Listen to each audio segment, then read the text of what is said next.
Hey guys, on this week-ish episode of the week, sorry I've been kind of slacking off on this little series. I hope you guys enjoyed this series.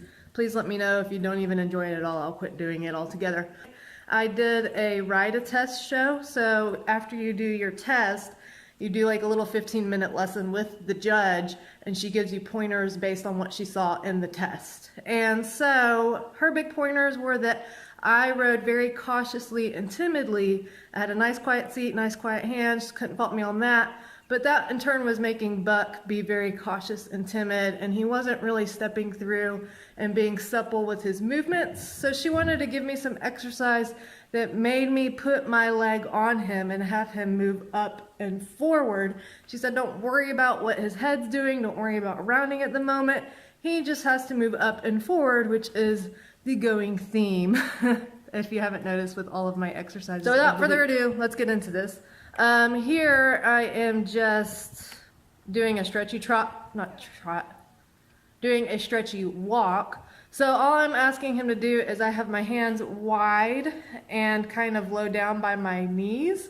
And I'm just asking him to make a marching walk into that low contact. So I'm doing right leg, left leg, right leg, left leg as he's walking along. So with his right shoulder coming forward, I have right leg, left shoulder coming forward, left leg, trying to get him to march into that contact. And he does fairly well bringing his head down, which allows him to stretch through over his back. He still doesn't quite step into his front footsteps with his rear feet, but that's what we're working on.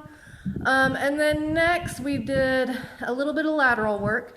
So we did a walking turn on the forehand, but I wanted to show you guys, before you do a walking turn on the forehand, your horse needs to understand what leg back and on means to move the hind end over. So I'm just showing you not a very pretty turn on the forehand, but just to introduce, hey, if I put my leg back and on while you're at a standstill, that means you bring your hind end over. So here we are doing the walking turn on the forehand, and you start by walking through your corner, and then you put your inside leg back and on and ask him as he's going through the corner to step his inside back leg across his outside back leg. And this exercise is to help him bring to do that, he has to bring his back leg, inside back leg forward and over. So this exercise, if you do this at the warm-up while you're walking, will help your horse supple in the hind end and bring that leg up and forward is what we're looking for. And here I'm just practicing my position. So I'm going to pause this and show you what she told me. So in regards to my trotting posting position, I am like a big potato. I'm just sitting there and just posting along. My position's not terrible. My line is correct. So I do ear, shoulder, elbow, hip, and heel. So my lower leg's not awful, but she says I'm just very passive with my post. And I will show you what she means here in just a second. That I'm just kind of sitting there and posting. I'm not encouraging him to post up and through. She says with the little baby horses, you have to exaggerate everything you do for them to understand what it is. So I can't just sit there and just post along. I have to really exaggerate my post to encourage them to actually step forward in their trot. So here's what she meant. This might look slightly ridiculous and a little over-exaggerated, but I just wanted you guys to know exactly what the dressage teacher was trying to show me. So I'm actually kneeling on a chair. But if you kneel down, when you go to sit down, so pretend like this is posting. And this is actually a really good quad workout too. But anyway, so this is simulating posting trot.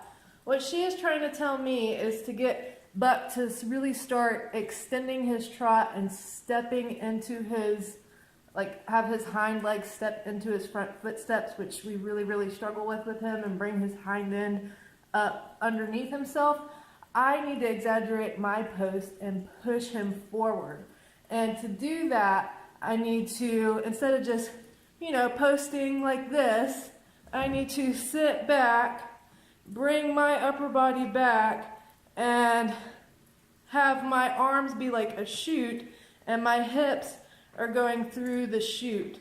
So that at the top of my post, if I'm doing it correctly and my body is aligned correctly, like shoulder, elbow, hip, heel, the very top of my post, I should feel a stretch, which I do, and these are your iliac crest muscles, sort of. You should feel a stretch right through here. So if you're kind of posting like this on your pelvic bone and not back on your seat bones, you don't feel that stretch. But if you post up and through, you feel that nice stretch, and that encourages the horse to push himself up and through in the trot. Okay, so now that that embarrassing demonstration is out of the way, let's continue with this.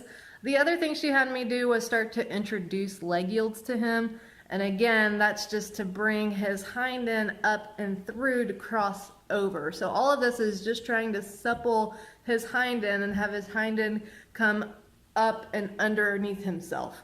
So what we did was we turned down the quarter line in the forward posting trot, and then I bring my inside hind leg behind the girth and ask him to move over with that leg while keeping steady contact and not having him pass through my outside rein. So if his shoulder bent out, I just had to keep my outside rein solid, and even bring your outside leg in at the shoulder to block him from coming out like that. But he didn't really have that kind of problem. In regards to asking this, you want to ask it when their inside hind leg is coming forward. So if you're doing post on the correct diagonal, then that means you're asking as you're rising, which is very difficult for me to do. I can ask really easily sitting, but as I'm rising to put my inside leg on, it's very difficult for me to do. So we're practicing that. And then I just wanted to show you guys how much better he's doing with his little canter transitions. That was such a difficult issue with us. He used to chicken trot into the canter, and he's finally on his aids. I actually got a 7 on one of my canter transitions in the test that we did, and the comment was on the aids, so that was awesome. And then I don't know if I want to share this with you guys because I don't want any hate, but the other recommendation she had for me was to put him in a flash. Ugh, I know, oh my gosh, abuse. She said her opinion on this was people don't like to put horses in flashes because they don't want to be mean and tie their face down or their mouth down. But she says, in my opinion, it's meaner to allow the horse, because Buck will open his mouth really wide and root on the bit and just try and pull me down sometimes, just because he doesn't understand it yet. He doesn't understand what contact means. He doesn't understand to supple to it and to actually produce proper body mechanics. If they will supple to the bit and properly round their back and top line and step through with their hind end, that's proper horse body mechanics. And in the long run, if they do not carry a rider with proper horse body mechanics, they will start themselves to get back problems. So she said, in her opinion, it's meaner to allow a horse to do that and have them have back issues in the long run than to use an aid properly to help them establish contact and not fight it.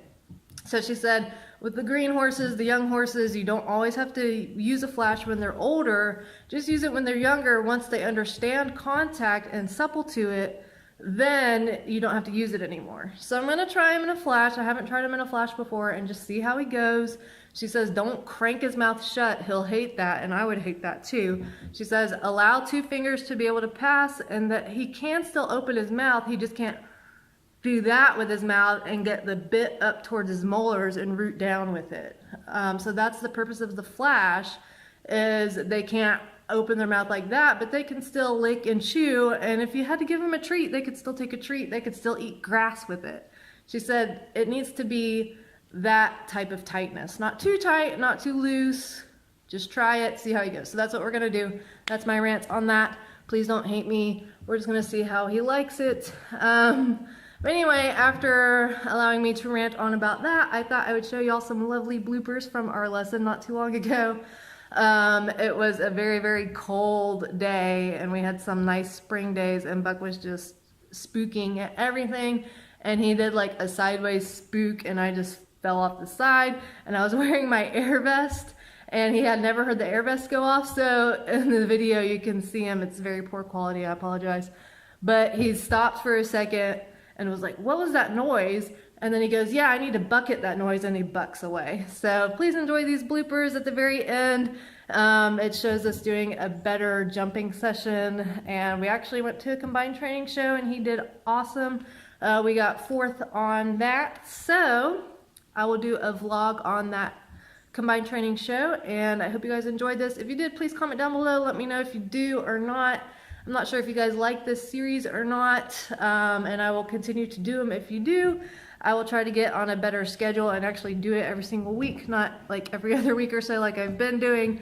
I have a huge combined test that I'm studying for to pass my boards next year. So everything I've learned in anesthesia school is coming down to a single 200 question test that I have to take at the end of this month.